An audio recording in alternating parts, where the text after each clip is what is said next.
বিশ্বকে অবাক করে দিয়ে রাশিয়া বানাচ্ছে রকেট, আর রাশিয়ার কারখানা রকেট প্রোডাকশন দেখে আমেরিকাও হতবাক হয়ে গেছে।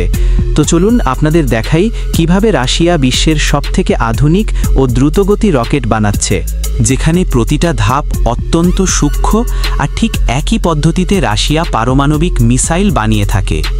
রাশিয়ার কারখানাগুলো বিশেষ গোপন সিকিউরিটিযুক্ত জায়গায় বানানো হয়েছে। এই এরিয়ার 3 কিলোমিটারের ভেতরে অপরিচিত কেউ ঢুকতে পারে না। রাশিয়ার রকেট কারখানায় ঢুকলে প্রথম যে জিনিসটা বোঝা যায় তা হলো পুরো একটা স্টেডিয়াম সমান এলাকাকে আটকে এর ভেতরে রকেট বানাচ্ছে। রকেট বানানো মানে শুধু লোহার ফ্রেম জোড়া লাগানো নয়, বরং এটা এমন এক সূক্ষ্ম প্রযুক্তি যেখানে ভুলের কোনো সুযোগ থাকে না। কারণ পৃথিবীতে এক ছোট ভুল ঠিক করা গেলেও মহাকাশে তার ফল কোটি কোটি টাকা লোকসানে শুরু হয়। রকেটের বডি বানানো, রকেটের বডি সাধারণত ধাতু দিয়ে নয়, বিশেষ অ্যালুমিনিয়াম লিথিয়াম অ্যালয় দিয়ে তৈরি করা হয়, যা খুব হালকা কিন্তু শক্তিশালী। বড় বড় মেটাল শিট বিশাল রোলার মেশিনে ঢুকিয়ে সিলিন্ডারের মতো গোল করা হয়। এরপর সাইনক্রিও ওয়েল্ডিং সিস্টেম দিয়ে এই শিটগুলোকে একসাথে জোড়া লাগানো হয়। বডি তৈরি হয়ে গেলে শুরু হয় রং করার প্রক্রিয়া। রকেটে রং করা শুধুই দেখতে ভালো দেখাবে এজন্য নয়, এই সাদা রং সেটা প্রতিফলিত করে রকেটকে ঠান্ডা রাখে। রাশিয়া স্পেশাল সিরিজে রকেটগুলোতে কমলা, কালো বা ধূসর রঙের ডিজাইন দেখা যায়। এগুলো কেন এমন রং করা হয় তা অনেক গবেষকও বুঝতে পারেননি। এরপর আসে সবচেয়ে গুরুত্বপূর্ণ অংশ, রকেট ইঞ্জিন। রাশিয়া বিশ্বের অন্যতম সেরা রকেট ইঞ্জিন নির্মাতা। তাদের RD-180, RD-191 এবং RD-171 ইঞ্জিনগুলো এতটাই শক্তিশালী যে আমেরিকা সহ বিশ্বের অনেক দেশ বহু বছর ধরে এই ইঞ্জিন ব্যবহার করছে নিজেদের রকেটে। রকেট ইঞ্জিন তৈরির কারখানায় ঢুকলে মনে হবে আপনি কোনো ভিন গ্রহের ল্যাবে চলে এসেছেন। প্রতিটি অংশ শয়ে শয়ে কারখানায় কেটে আর পিস আপ করে অ্যাসেম্বল করা হয়। ফুয়েল ট্যাঙ্ক তৈরি হয় ডাবল লেয়ার সিস্টেমে, যাতে অত্যন্ত ঠান্ডা তরল অক্সিজেন ও দীর্ঘ সময় ধরে রাখা যায়। ভেতরে বিশেষ ফোম দিয়ে ঘেরা থাকে যাতে তাপ ঢুকতে না পারে।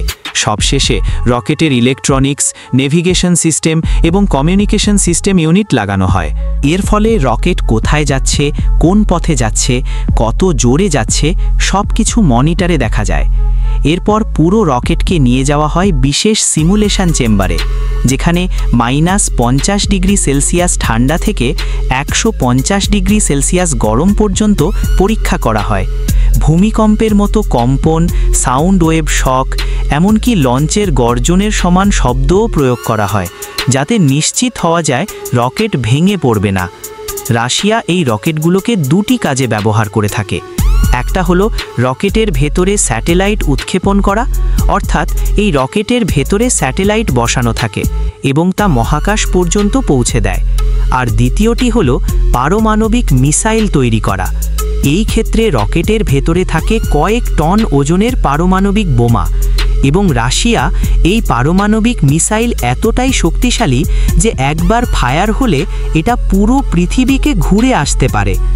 রাশিয়ার তৈরি পারমাণবিক মিসাইলগুলো বিশেষভাবে তৈরি করা হয় যাতে তা পৃথিবীর যে কোনো প্রান্তে পৌঁছতে পারে। আর এই হিটশিল্ডগুলোকে পৃথিবীর বায়ুমণ্ডলের 3000 ডিগ্রি সেলসিয়াস তাপমাত্রার মধ্যে অক্ষত থাকতে হয়। এজন্য রাশিয়া বিশেষ কার্বন সিরামিক হিটশিল্ড ব্যবহার করে, যা পৃথিবীর অন্য কিছু দেশ ছাড়া কেউ বানাতে পারে না। সব পরীক্ষা নিরীক্ষা পার হলে রকেটকে নিয়ে যাওয়া হয় লঞ্চ প্যাডে। বিশেষ রিয়েল সিস্টেম করে রকেটকে শোয়ানো অবস্থায় নিয়ে দাঁড় করানো হয়।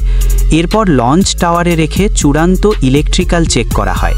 পুরো প্রক্রিয়া শেষ হলে আগুন বেরিয়ে আসে ইঞ্জিন থেকে, আর 1000 টনের রকেট ধীরে ধীরে আকাশের দিকে উঠে যায়। এই ছিল আজকের ভিডিওটি কেমন লেগেছে অবশ্যই কমেন্টে জানাবেন।